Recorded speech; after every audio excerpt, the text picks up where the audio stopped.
Hi everybody, my name's Daniela. Thanks for coming back to my channel. On this channel, we make crafts and cocktails. So before we find out what today's special cocktail is, let's jump into our first craft or DIY. Our first one's this adorable, rustic yet colorful ornament. We are starting with this plain wood base that we got at Dollar Tree and taking off the twine. We will use it again later, so just set it aside, don't toss it. Then we're going to take some Waverly white chalk paint and just do one nice even coat of white paint across the whole ornament. Don't be too worried about making it perfect or neat or having to do two coats because we're going to add other details to it too, so you won't even notice. Just get one nice even coat of Waverly white paint. I would go in a vertical direction just because we're going to be adding some stripes and that's the direction they'll be going in, so it's all kind of flowing in the same way. Once that's dry, I'm taking this pack of red and white snowflake napkins that I also got from Dollar Tree, and I'm cutting it into different sized strips. If you guys have watched me on my channel before, you know that I am not type A or perfectionist. I like variety, I like color, I like all sorts of different stuff. So here you can see I am just cutting strips of this. I'm not measuring it. Again, not a perfectionist. I just think making arts and crafts is all about having fun. So I'm making them all different sizes as in terms of thicknesses. You want to make sure that at least they're long enough to cover the base of your ornament. Now, as you can see, I'm just going to play with all my different strips and kind of see where I want to place them on my base.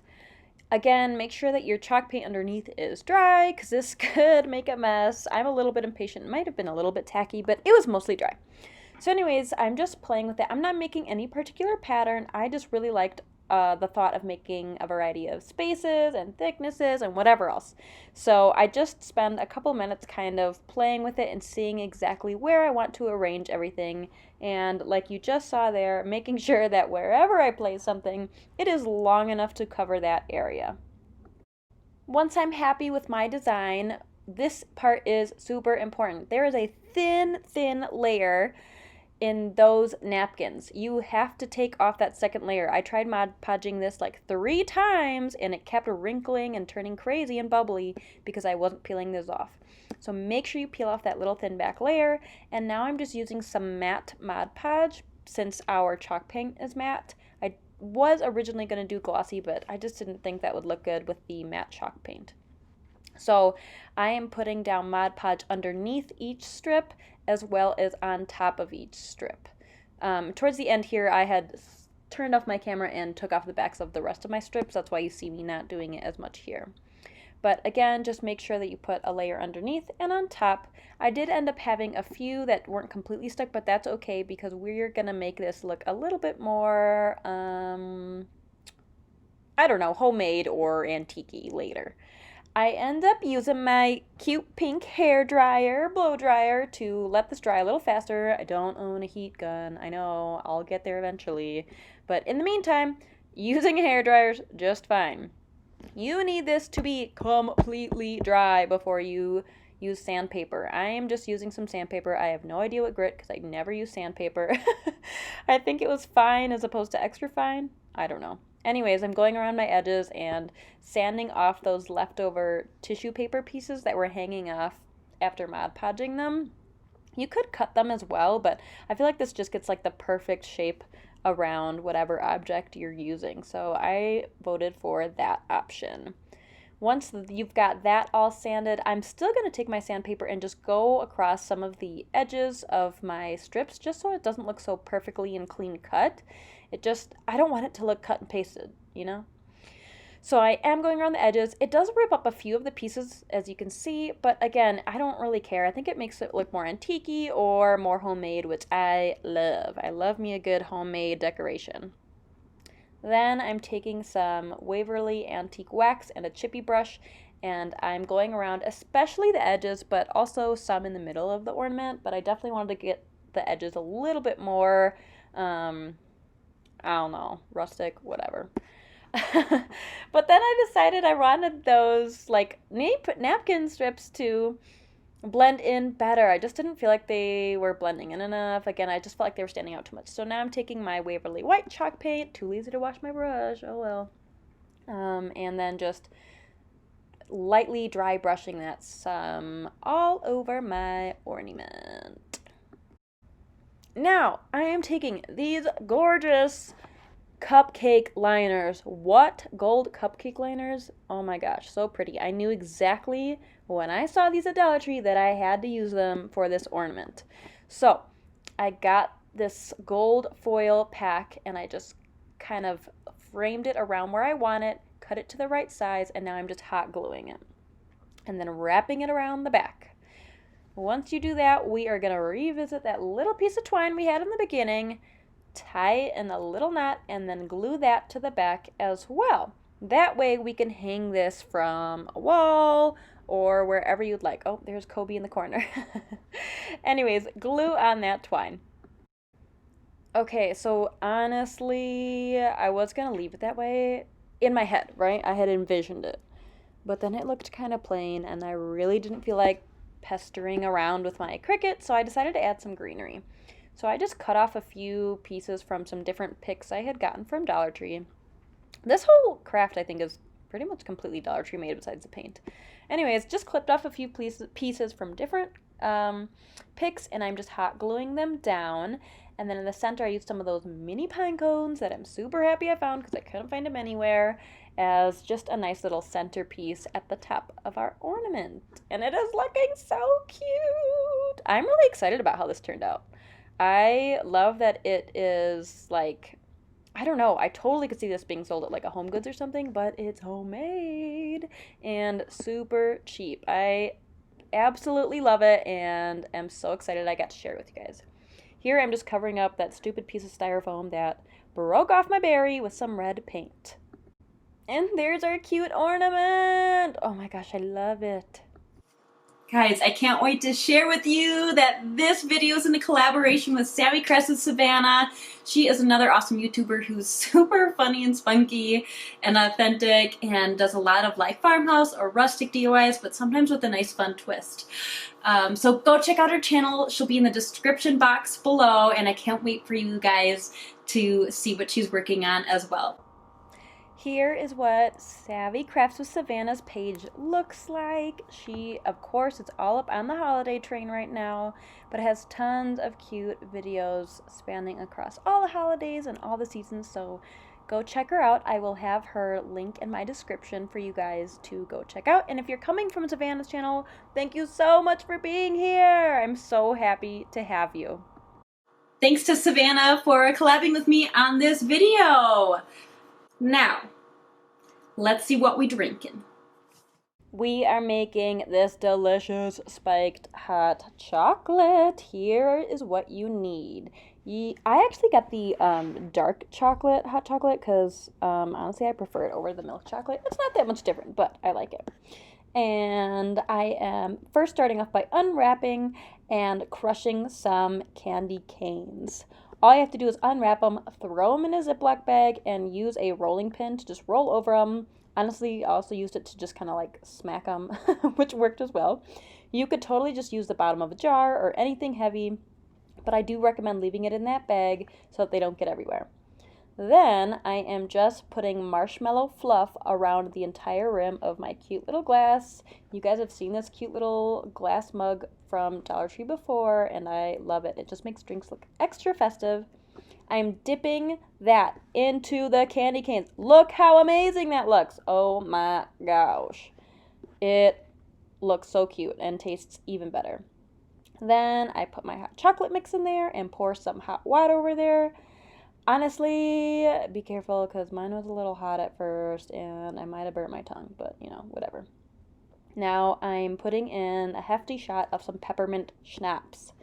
This is going to play off that candy cane flavor and it's just going to turn out absolutely amazing. Back to the crafts. I gotta stop banging my counter when I'm recording. Look at this gorgeous window. Oh my gosh, this was like beyond me. Also, yeah, that's me taste testing and realizing how amazing that drink turned out. The marshmallow fluff with the candy canes on the edge, whoa, It's like a whole nother level. Honestly, I've had my hot chocolate and schnapps many times before. Me and one of my best friends, Katie, would sit and drink it and just watch Hallmark movies during the holidays. But again, those candy canes for the extra crunch on the edge, oh my gosh, it's like unbelievably good. Colby decided he didn't want to try any, which is, healthy and fine. So I just took all of these little gold Dollar Tree frames and removed the backs and the pictures, and I am gluing the glass back in. I realized by the second one that I'm gonna have to remove those little like metal pieces that hold the backing in. I didn't think I would have to, but they do stick out and you would see them in the front. So luckily I have my honey to help me, and he came to the rescue with some pliers and starts removing them for me off camera. So just make sure that you glue them down, all four of them, nice and snug. You don't want to use too much hot glue because it will splurge out and you will see it on the edges of your glass. So try to just, be mindful with it, and don't glue your frame to your floor like I did.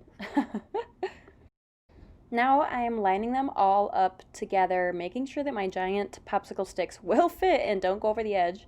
And I'm just hot gluing a little bit in between. I don't want to like splooge out the front, so I'm being very careful with this.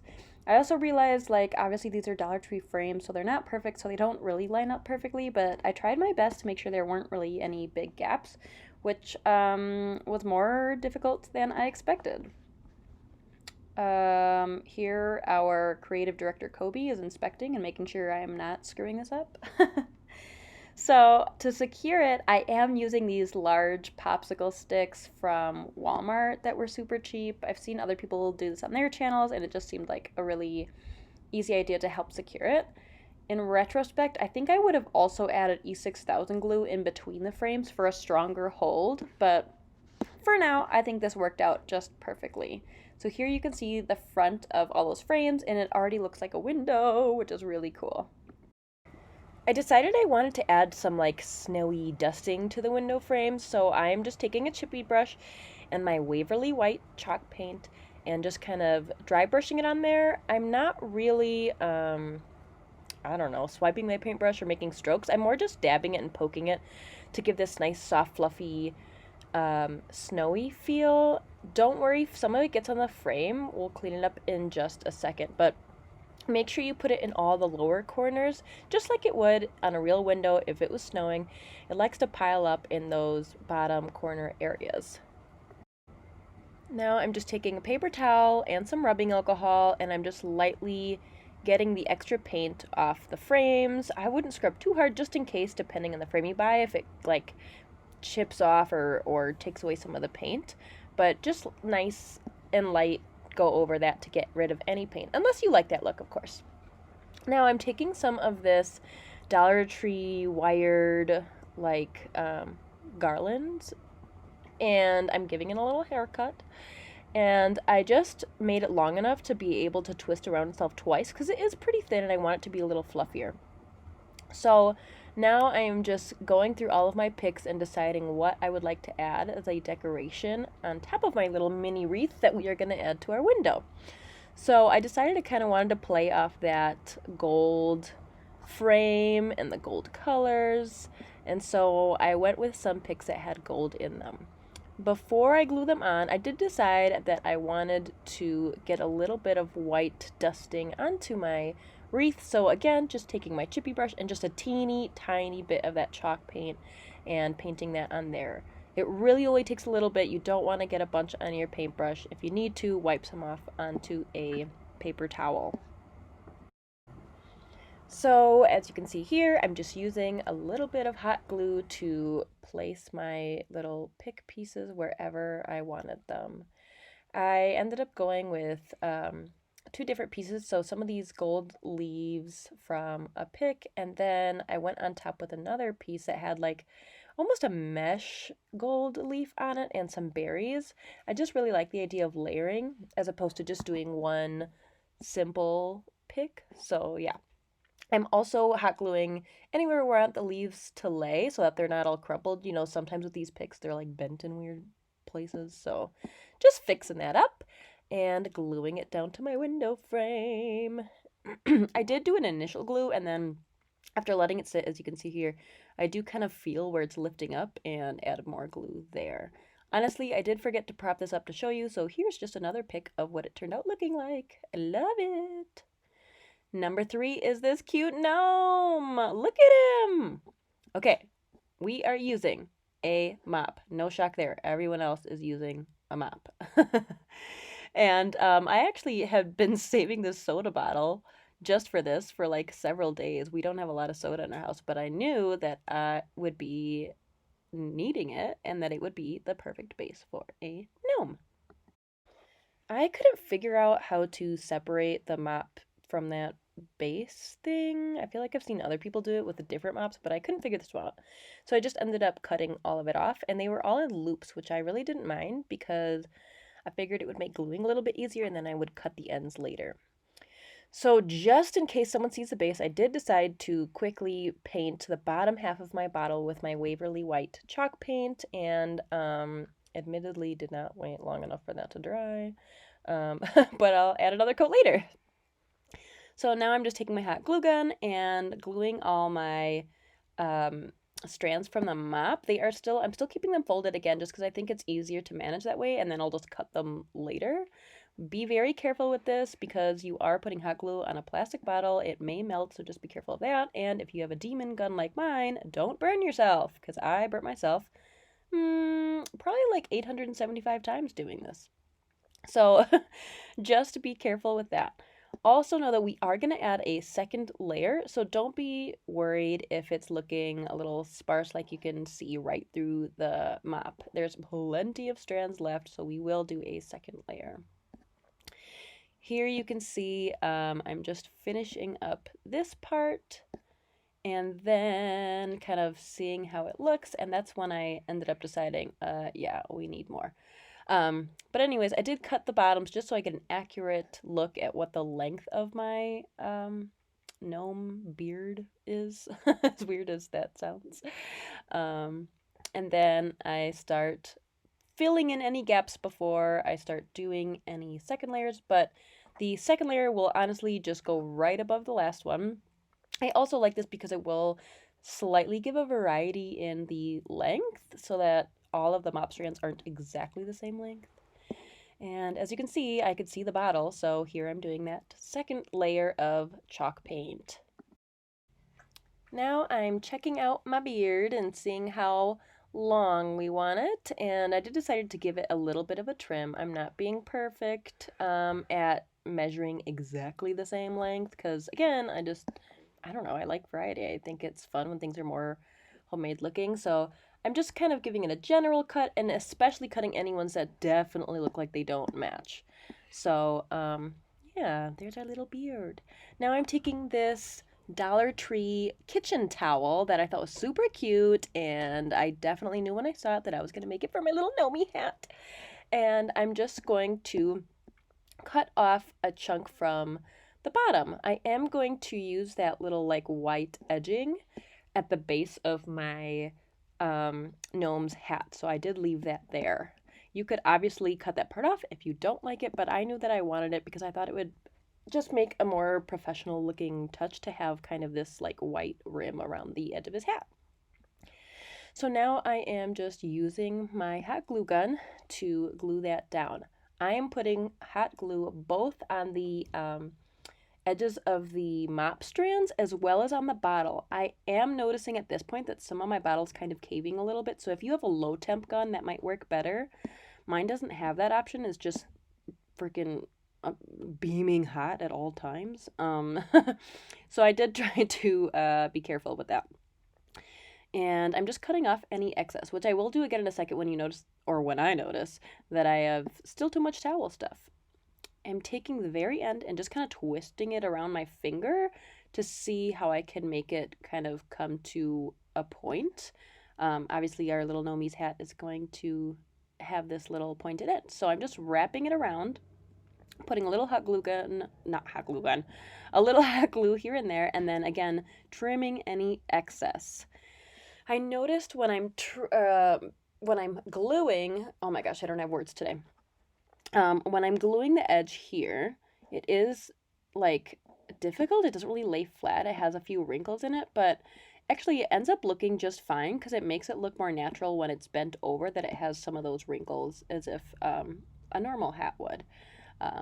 So it looks fine. Now I'm grabbing some green twine that I think I got at Dollar Tree. If I'm being completely honest, I don't remember. I want to say if I did, if it was in the floral section.